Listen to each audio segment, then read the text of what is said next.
প্রচারে বেরিয়ে তৃণমূল প্রার্থী সায়নী ঘোষ ট্যাংরা, ভেটকি, চিংড়ি, কচি পাঁঠার মাংস বাজার করলেন বারুইপুরে। যাদবপুর লোকসভা তৃণমূল কংগ্রেসের প্রার্থী সায়নী ঘোষ আজকে তিনি বারুইপুর কাছারি বাজার ও বারুইপুর পুরনো বাজারে বিভিন্ন মাছ, শাকসবজি কেনেন।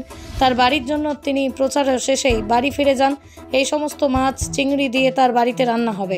সায়নী ঘোষ বারুইপুরের কাছারি বাজার, বারুইপুর পুরাতন বাজার জনসংযোগে আসেন। কাছারি বাজার থেকে তেলাপিয়া, চারাপোনা, কাঁকড়া, কচি পাঁঠা, মাগুর ইত্যাদি মাছ কেনেন। সায়নী ঘোষ জানান, আজ তার বাবাকে বাজারে যেতে হবে না, তিনি বাজারে প্রচারের ফাঁকে শাকসবজি, মাছ কিনবেন। সেই মতোই তিনি প্রচারে এসে বাজার থেকে মাছ, শাকসবজি কিনে নিয়ে গেলেন। সুজন ভট্টাচার্য বলছেন যে যাদবপুরে লালে লাল হয়ে যাবে, সেই কথার পরিপ্রেক্ষিতে এই সায়নী ঘোষ বলেন, 34 বছরের সিপিএম এমন কাজ করেছে, লাল কাপড়টা এখন বিরিয়ানির হাঁড়িতে দেখা যায় বেশি।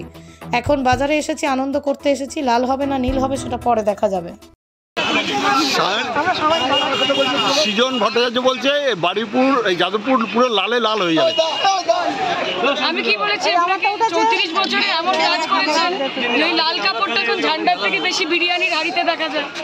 কাজে কি বলছে না বলছে আমার দেখার দরকার নেই। এখন এসছি বাজারে, আনন্দ করছি। লাল হবে না নীল হবে না সবুজ হবে, গণতন্ত্রে গণদেবতা শেষ কথা বলে, তাই কি না? দেখি